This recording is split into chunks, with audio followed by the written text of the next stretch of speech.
इतिहास में हम अक्सर उन लोगों को याद रखते हैं जो बंदूक और तलवार से लड़े, पर कुछ लड़ाइयां कलम से भी लड़ी गईं, जिनकी स्याही साम्राज्यों की नींव हिला सकती थी।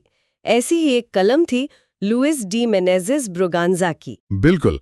और ये बात सिर्फ कहने के लिए नहीं है, उनकी कलम की ताकत इतनी असली थी कि उनके दोस्तों और दुश्मनों दोनों को मानना पड़ा। और उन्होंने ब्रागांज़ा को ओ मायोर दे तोदोस यानी सबसे महान का खिताब दिया। अच्छा, तो आज की हमारी पड़ताल इसी बात पर है कि आखिर एक अमीर जमींदार परिवार का बेटा पुर्तगाली साम्राज्य के सबसे बड़े आलोचकों में से एक कैसे बन गया। हाँ, ये कहानी बहुत दिलचस्प है। तो ये सब शुरू कहाँ से होता है? मतलब एक ऐसा व्यक्ति जो साम्राज्य से टकरा गया, उसका बचपन कैसा था? उनका जन्म हुआ 1878 में चांदोर में, एक बेहद रसूखदार प्रभावशाली परिवार में।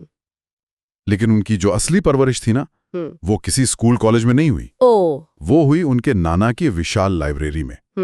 वहां उन्होंने वोल्टेयर, रूसो जैसे तर्कवादियों और मानवतावादियों को पढ़ा। तो वहीं से उन्हें स्वतंत्र सोच और सवाल पूछने की हिम्मत मिली। सही बात है।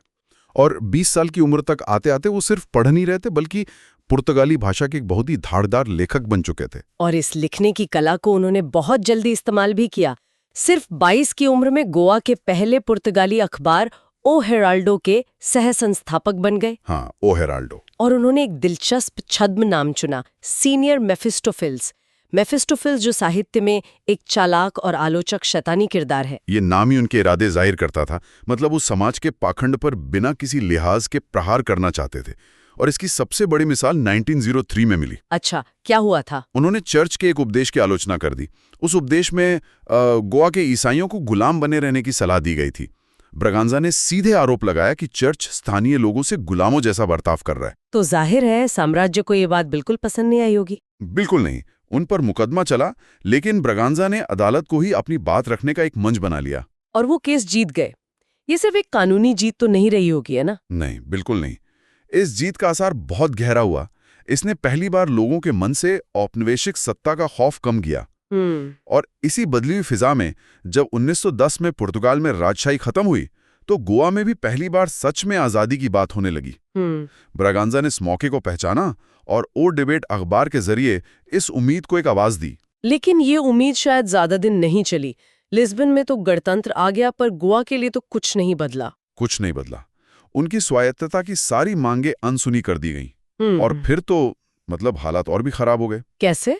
1926 में पुर्तगाल में सालाजार की तानाशाही का उदय हुआ, जिसे एस्टाडो नोवो यानी नया राज्य कहा गया।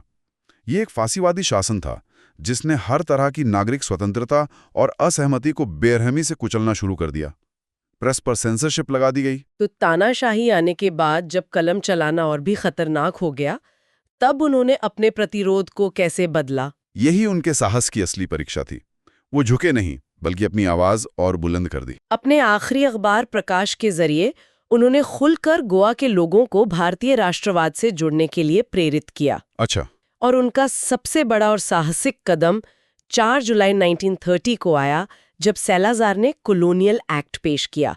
ये एक्ट बेसिकली गोवा के लोगों से उनके सारे राजनीतिक अधिकार छीनकर उन्हें कानूनी तौर पर दोयम दर्जे का नागरिक बना रहा था। और इसी एक्ट के खिलाफ उन्होंने अपनी आखिरी लड़ाई लड़ी। हाँ, सरकारी काउंसिल में खड़े होकर उन्होंने अपना ऐतिहासिक भाषण दिया। उन्होंने कहा, पुर्तगाली भारत उस अधिकार को छोड़ने से इनकार करता है जो सभी राष्ट्रों को दिया गया है कि वे अपने भाग्य का मार्गदर्शन करें, क्योंकि यह एक जन्मसिद्ध अधिकार है। और ये कहते ही उन्होंने काउंसिल से इस्तीफा दे दिया। हाँ, क्या पढ़ रहा होगा वो? ये सिर्फ एक इस्तीफा नहीं था, ये तो तानाशाही के मुंह पर एक तमाचा था। बिल्कुल। जरा सोचिए उस एक पल के बारे में। भरी हुई काउंसिल, तानाशाही का खौफ और एक अकेला व्यक्ति जो अपने सिद्धांतों के लिए सब कुछ छोड़ने को तैयार है। वो सिर्फ एक इस्तीफा नहीं था, वो एक ऐलान था। इसके 8 साल बाद 1938 में उनका निधन हो गया। लेकिन उनकी विरासत तो आज भी जिंदा है। लोग उनकी मूर्तियां बनाना चाहते थे, पर वो हमेशा मना कर देते थे। हाँ, वो कहते थे, मैंने विचार बोए हैं और एक पत्रकार के रूप में मेरा मिशन हमारे समाज में ऐसे विचारों के लिए जगह बनाना है। वो पत्थर की मूर्तियां नहीं, बल्कि एक मानसिक क्रांति चाहते थे। हालांकि आजादी के बाद पणजी में उनकी एक प्रतिमा है और एक बड़े संस्थान का नाम भी उनके नाम पर है। सही बात है।